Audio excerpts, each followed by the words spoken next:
Hey beauties, good afternoon to you, my beautiful people. My beautiful people, there's something that has been a sore thumb in the lives of many people. In the lives of many people who are really gifted and talented in the area that God has blessed them. And for the life of many of us, we cannot seem to fathom people who are not gifted in that area. How is it that they have found a way to insert themselves in those areas and find themselves at the top? I remember somebody said they were listening to a particular preacher speaking, and the preacher said, she really was saying she cannot understand some churches. You will have, for example, a mediocre singer, somebody who is not gifted in the area really, and yet you give that person the opportunity to sing more than somebody who is gifted and talented. And we're now talking about character now, that somebody who is willing and they seem to be more godly, because I know people may come with that. It's not a case like that. It is a case where the foundation is malicious envy, malignant jealousy, and they fight out the ones who are really gifted and talented. If you talk to people who are gifted and talented in the area that God has blessed them, they can tell you stories after stories of people who don't have the talent, or maybe a little bit of the talent, a little but nothing to write home about. How they have made their lives a living nightmare. I'm not asking. And those people don't necessarily possess the characteristics that is incumbent or is following the auspices of what Jesus Christ has promulgated. It doesn't follow the fruits of the Holy Spirit, nor does it follow the Beatitudes that Jesus spoke about. I was looking at the book of Ephesians, the chapter Ephesians chapter 4. And the Bible said, through Paul, and to some he gave the gift of prophecy, meaning they're prophets, some evangelists, some preachers, some teachers. And we see this. And when you go into your calling, your area of speciality and gifting, you become the best version of you. You actually become happy. Seldom do you find yourselves becoming jealous of anybody or envious of anybody. You really would not find yourself, because you realize and when you're talented and gifted.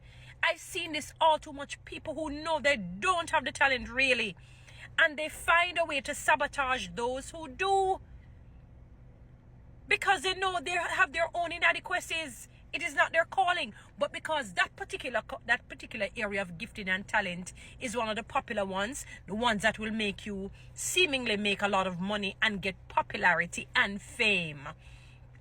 You understand? So when you think of, for example, being a preacher, you're constantly on the pulpit. You know that you're not a good preacher, but yet you try and squeeze somebody who is gifted in that area out. You find a way of sabotaging them, spreading lies and rumors, getting people to be against them, knowing that that's not your gift. You know that you can't sing well, but yet you still find a way to get them to put you on the pulpit or to sing at an event, knowing you don't have a good melodious voice. Your vocal prowess is off. Dancing, whatever it is, acting, that is not your area, but you find a way to sabotage your other people because you want to be at the forefront, and some of you don't even have front appearance. You don't even have it. You weren't even made with it. And this is not a disrespect to people to say, oh, some people just, that's how they're made. They are front runners, they would call them. There are some people who will be the head, like how a King David was. Do you notice how the Bible described Esther and David? Even Saul. These people who were in leadership, they had aesthetically, they were good-looking people. They were good-looking people, because he knows how mankind is. We were born in sin and shaped in iniquity. So people tend to judge people on the basis of how they look. They were good-looking men. He was a good-looking man, David. Esther was a beautiful woman. She was even groomed for a year. It's almost like she soaked in milk and olive and all the wonderful things. You see the kind of God that we serve? And God is no respecter of person. Whoever he chooses, he chooses. We can't, he made us. So he has that right. And if he gives somebody a gift in an area, allow that person to shine. If you don't have it, it's going to be a burden to you, and you're going to manipulate, and you're going to try and sabotage those who have it, because your own inadequacy. That's not your area of gifting and speciality, and you create no change for the better. I am not a dancer, for example. I'm not going to get up and go and try and enter a dance contest. I'd be an idiot. I'm rhythmic, I can move. So I have a little thing in, yeah. I'm not off the rhythm, you know, like when you talk about somebody who may be physically dyslexic in that sense. Like the rhythm is going at one pace and the person is going at another pace. People are going in one direction. If they're dancing with a group, they're going in another and out of rhythm. I know that's not my area and I don't feel anyway. I'm okay. It's nice to watch the fantastic dancers. But some of those dancers probably, when they hear me sing, they probably say, my God, what a girl can sing. OMG. You see, and I'm okay. I bask in that. I'm not an artist, as in drawing, painting and drawing, you know, like you draw somebody and all of that. That's not me. If you not even do stick man good. I probably have to print stick man because to hold for me and me don't know if I said the stick man look terrible. You understand? People, that is why many of you are not happy. You're just filled with anger, bitterness, resentment and jealousy, hate and malice in your hearts because you're not engaging in the gifts and talents that God had truly called you into. You know you cannot sing, don't take it up. You know you cannot dance, don't take it up. You know you cannot preach, don't take it up. You know you can't teach, don't take it up. And I'm not talking about somebody having that potential and God has actually stirred them in that direction. There's a difference. I don't want people to come with that. I'm not talking those cases. There has to be the seed. It therefore means that the person was born with it. They just didn't know as yet. Because if you notice certain giftings, they tend to link. For example, if somebody's a preacher, possibly the individual may be good at teaching, possibly, you know, depending on the individual, because sometimes they're linked. It's about the whole communication. Chances are, if you find somebody who sings well, possibly they probably can, you know, be a good, they would do well with drama in terms of acting, you know. You find that. So sometimes they link.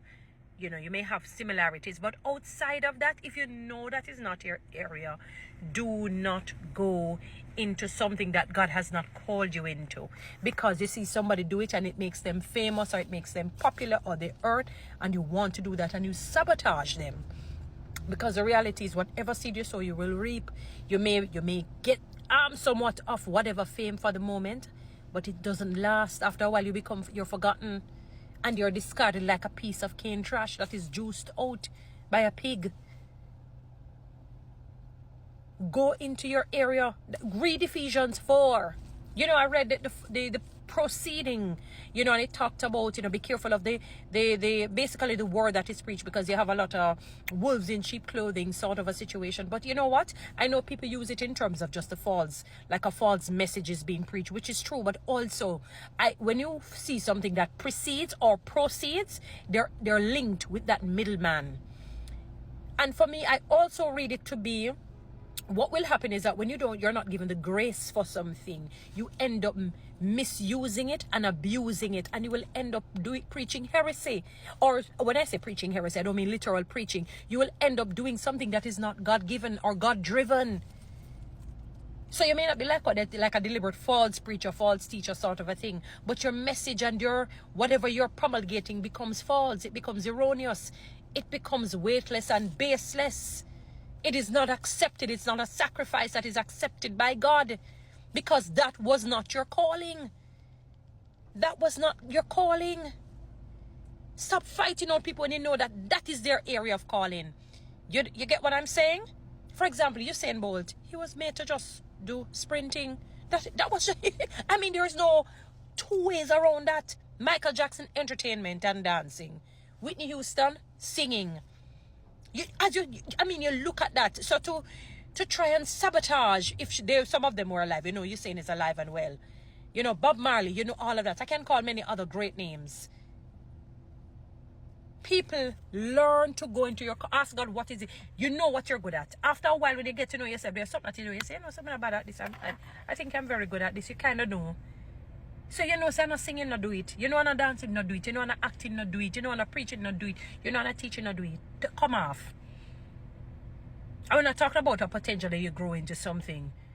That's a different case. When you know it's not you, like I'm not an artist and a dancer. I know that. I'm not going there. I'm not going to fight somebody out. That's part and parcel why the world is the way it is and most people are happy. Guys, anyway, you know what to do. Read TikTok and YouTube. Have a fantastic day.